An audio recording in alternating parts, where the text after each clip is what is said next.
जय माताजी मित्रों, हूँ ममता गोस्वामी मारी चेनल ममतानी रसोई में तमारुं स्वागत है।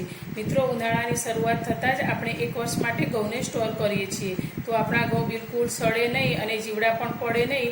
ते कई रीते स्टोर करवा तेनी बे टिप्स हूँ तमारी साथे शेर करीश, ते पण फक्त 1 ज रूपियानी वस्तुथी। तो अत्यारे मैं आखा वर्ष माटे 10 मण एटले के 200 किलो घऊं लई लीधा छे। तो घऊने आपणे लावीए त्यारे ते एकदम ચોખ્ખા જ હોય છે, પરંતુ તેમાં થોડી ઘણી પણ રજકણ તો હોય જ છે। તો આપણે તેને સારી રીતે સાફ કરીશું। તો સાફ કરવા માટે આપણે ઘઉંને પહેલાં તો આ રીતે ચાળણીથી ચાળી લઈશું અને તેમાં રહેલા ઝીણા ઘઉંને આપણે દૂર કરીશું। તો તમે જોઈ શકો છો આ રીતે ઝીણા જે ઘઉં હોય તે અલગ થઈ જાય છે। તો આ જ રીતે આપણે બધા જ ઘઉંને આ રીતે ચાળી અને સાફ કરી લઈશું અને પછી કઈ રીતે સ્ટોર કરવા તે હું તમને આગળ જણાવીશ। તો તમને મારો आ वीडियो पसंद आवे तो वीडियो ने लाइक शेर और सब्सक्राइब करवानो बिल्कुल भूलता नहीं। आपणे बधा ज घऊं ने आ रीते घऊं चाळवानी चाळणीथी चाળી અને સાફ કરી લીધા છે। તો તમે જોઈ શકો છો આ આપણા ઝીણા ઘઉં અલગ થઈ ગયા છે। તો હવે આપણે આ ઘઉંને ફરી ઝીણા કાણાવાળી ચાળણીથી ચાળી અને આપણે પહેલા દળાવી અને ઉપયોગમાં લઈ લઈશું। હવે આપણે જે આ मोटा घऊं साफ करीने राख्या छे ते आ घऊंने आपणे कई रीते 1 वर्ष सुधी स्टोर करवा तेनी बे रीत हूँ तमारी साथे शेर करीश। तो आपणे घऊं स्टोर करवा माटे कोई पण पाउडर बजारना लाववाना नथी के कोई पण दवा के गोळीनो उपयोग करवानो नथी, ते आपणा शरीरने खूब ज मोटुं नुकसान करे छे। तो आजे आपणे कुदरती रीते ज आपणा घऊं सारी रीते 1 वर्ष सुधी जळवाई रहे अने जरा पण बगड़े नहीं के सड़े नहीं ते रीते स्टोर करीशुं। तो हूँ तमने पहली रीत जणावीश।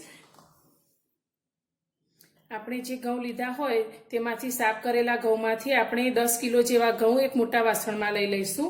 હવે આની અંદર આપણે સ્ટોર કરવા માટે મેં દિવેલ લીધું છે, જે આપણે એરંડિયું કહીએ છીએ અને જેને કસ્ટર્ડ ઓઇલ કહેવાય છે, જે એકદમ ચીકાશ પડતું આવે છે। આ જે આપણે ઘઉંની અંદર ભેળવીશું તો આપણા શરીરને કોઈ પણ જાતનું નુકસાન થશે નહીં અને આપણા ઘઉં બગડશે પણ નહીં। તો આપણે જેટલા ઘઉં લીધા હોય તે પ્રમાણે આ તેલ અંદર મિક્સ કરવાનું રહેશે। તો આપણે અત્યારે 10 मण घऊं लीधा छे एटले के 200 किलो। तो 200 किलो घऊं स्टोर करवा माटे आपने 1 किलो दिवेलनी जरूर पड़शे।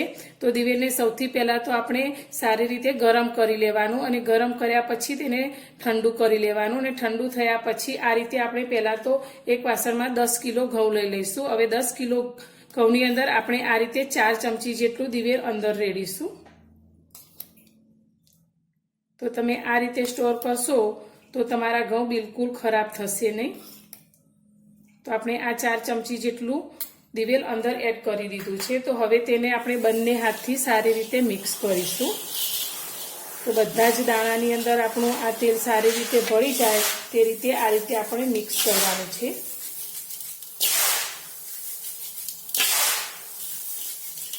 बंने हाथथी आपणे आ रीते घसी अने मिक्स करीशुं।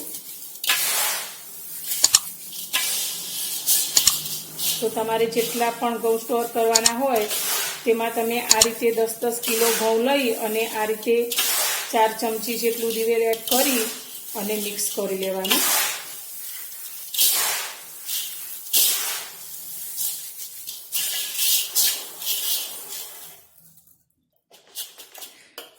हवे आपणे आ घऊं जे मां स्टोर करवाना होय तेमां भरी लेवाना। घऊंने स्टोर करवा माटे मैं अत्यारे आ रीतनु जे 200 किलो घऊं समाय ते रीतनु पीप लई लीधुं छे। तो पीप आपणे जे प्रमाणे आपणे घऊं स्टोर करवाना होय ते रीतनु मोटुं नानुं लई शकीए छीए।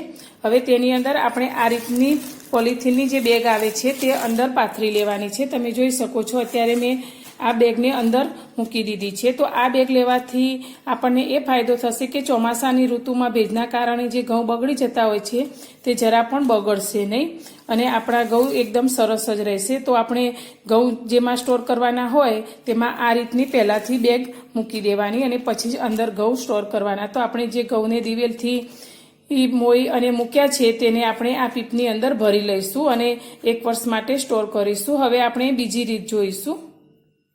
ઘઉં સ્ટોર કરવાની બીજી રીત હું તમારી સાથે શેર કરી રહી છું। તો તેના માટે આપણે સૌથી પહેલા તો લીધેલા ઘઉંમાંથી 10 કિલો જેવા ઘઉં આપણે આ રીતે મોટા વાસણમાં લઈ લઈશું।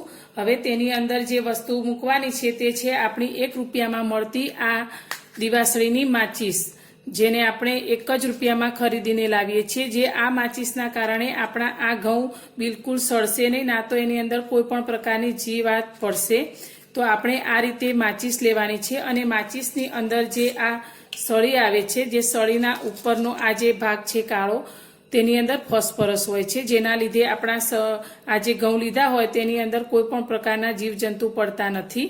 તો આપણે આ રીતની જે બોક્સ આવે છે તેવા 2 બોક્સ આપણે 10 કિલો ઘઉંની અંદર રાખી લેવાના છે. સાથે આપણે આ બોક્સને પણ અંદર જ રાખી લેવાનું છે. તો આ રીતે આપણે 2 બોક્સ અંદર મિક્સ કરી લઈશું અને ઘઉંમાં આ રીતે હાથ ફેરવી લઈશું.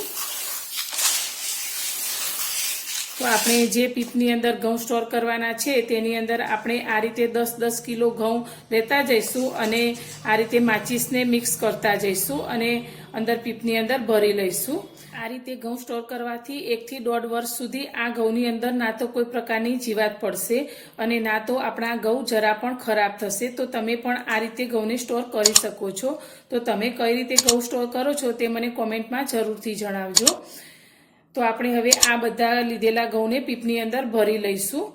તો તમને મારી આ ઘઉં સ્ટોર કરવાની રીત સારી લાગી હોય તો વિડીયોને લાઇક કરજો, શેર કરજો અને મારી ચેનલ પર નવા છો તો ચેનલને સબસ્ક્રાઈબ કરવાનું બિલકુલ ભૂલતા નહીં.